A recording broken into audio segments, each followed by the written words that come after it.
Now, the history hippies have done studies that suggest that prehistoric people often regarded caves as sacred places, and these beliefs are indicated in cave art and ritual burials.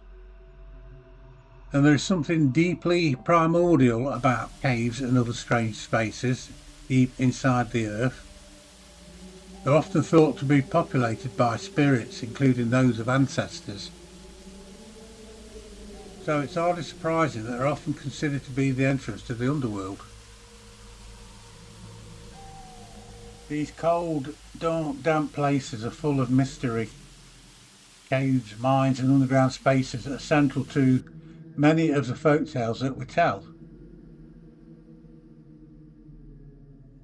This deep, deep darkness in these enclosed spaces harbours unknown dangers, and this triggers a primal sense of dread and fear in humans.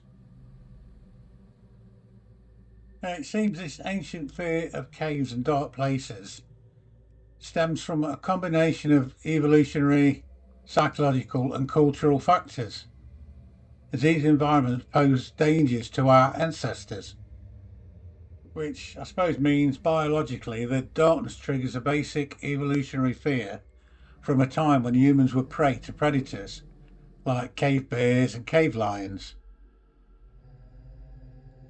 So we associate the darkness with the unknown, death and spirits. And caves also trigger claustrophobia due to the confined nature, which our ancestors probably didn't understand. And generally, we aren't designed to live underground. We're not moles, so caves offer a sense of danger and mystery. That nagging doubt that if you enter, you may never come out again. So, really, it's hardly surprising that we would have all these legends about these strange, dark, mysterious places. It makes sense. But because of this general fear people have of these dark places, they also make good hiding places. You could hide things in them and other people wouldn't want to go looking for them. And of course, people can hide in them.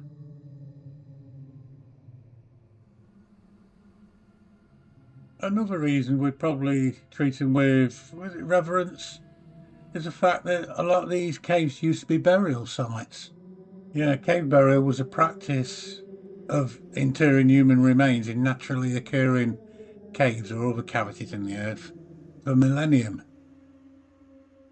Yeah, it was a funerary tradition with a long history found across many continents and eras.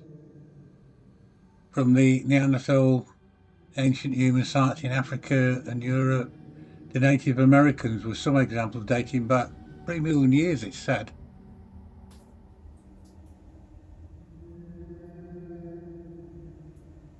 And I think there may be a connection between cave burials and the latter use of long barrows in the early Neolithic period. And some suggest that long barrows symbolise human bodies returning to a womb-like state, like the Bella's Nap in Gloucestershire. And this is echoing the symbolic act of burial in the natural caves. It's possible that long barrows emerged as a prominent burial monument that possibly integrated or replaced this practice of cave burial in areas where there were no caves. Now, it seems it was the Neolithic people that changed everything. Previously left the dead at the entrance of naturally occurring caves and hollows, and it was a sort of portal to the afterlife. But they seem to eliminate that custom and replace it by building their own caves or portals to the next life on their new sacred sites.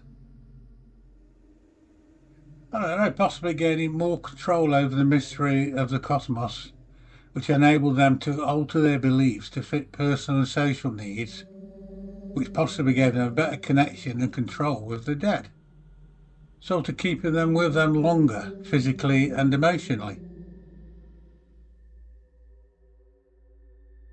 It seems that we're now not just a place where family and friends and leaders were buried, but a store for myths, stories, ritual, beliefs, and a new identity.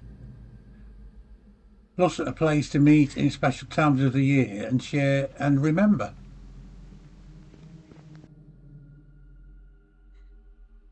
Now, I've got to admit, after sitting in many of these cramped but atmospheric mounds all around the country, I've realised that they are very cave-like. I think our ancestors were trying to replicate caves in land where there were no caves.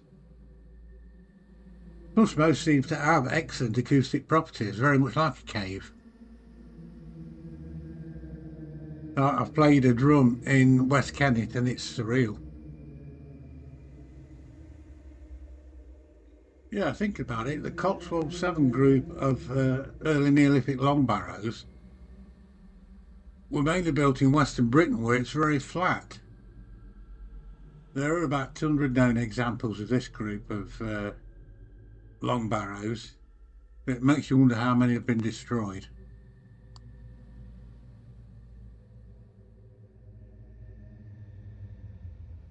Now, these prehistoric cave sites offer archaeologists well-preserved evidence of prehistoric societies, making them vital for understanding ancient cultures and the evolution of burial practices over a long time.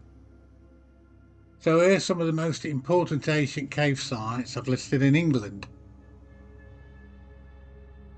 The first one I came up with was called Aveline's Hole in Somerset, and it's not far from Cheddar Gorge, and it's one of the largest Mesolithic cemeteries in Britain, and it contained about 21 individuals from a much larger original population. The next one is Kent's Cavern in Devon, and there's possible evidence of cannibalistic rituals at Kent's Cavern, and it's indicated by cut marks on a 9,000-year-old Mesolithic human fragment, suggesting either dismemberment for defleshing. And there's a 31-year-old modern human jawbone, the oldest in Britain. Now, this could be ritual practices, possibly, but the bone fractures and cut marks are also consistent with butchery, potentially for marrow extraction as they do in other European sites. Then we have what's probably one of the best known set of caves in England is the Wookey Hole Caves in Somerset. It's one of the largest show cave systems in the country.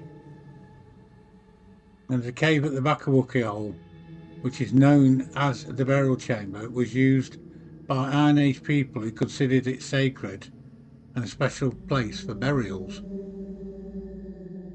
Goff's Cave in Cheddar Gorge is well known for providing rare evidence of Upper Paleolithic ritual cannibalism, another one, and the use of skulls as drinking cups, although cannibalism isn't always mentioned in the search results for Goff's Cave. And it's also where Britain's oldest, mostly complete surviving skeleton was found in 1903, known as Cheddar Man. Now, this Mesolithic hunter-gatherer lived in Cheddar around 10,000 years ago, and it provides crucial data on the physiology and prehistoric hunter-gatherers. Now, moving up to the Yorkshire Dales, you've got Gaping Gill, and it's one of the largest underground chambers in Britain. And archaeological investigations of Gaping Gill in the Yorkshire have revealed ancient human and animal remains, with some caves in the area used as burial sites in the Neolithic period. Also, I think you can pay to be lowered down into the cavern by a winch, which would be fun. That's another one in Yorkshire. It's Victoria Cave, and it consisted of many animal bones, some were 130,000 years old, including those of hippos, narrow-nosed rhino, elephants and spotted hyenas. And artifacts of reindeer antlers used as tools were discovered in the cave. People were in the Yorkshire Dales 14,000 years ago.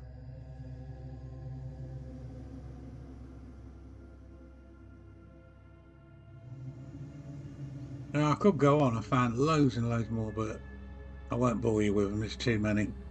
The last one I'll do is Cresswell Crags in Derbyshire, Was it Derbyshire or is it Nottinghamshire? I always get confused. I think it's Nottinghamshire. And it contains evidence of early human activity, including cave art and rock shelters. And it dates back 60,000 years and is home to the only Ice Age rock art in Britain. They're often described as witch marks.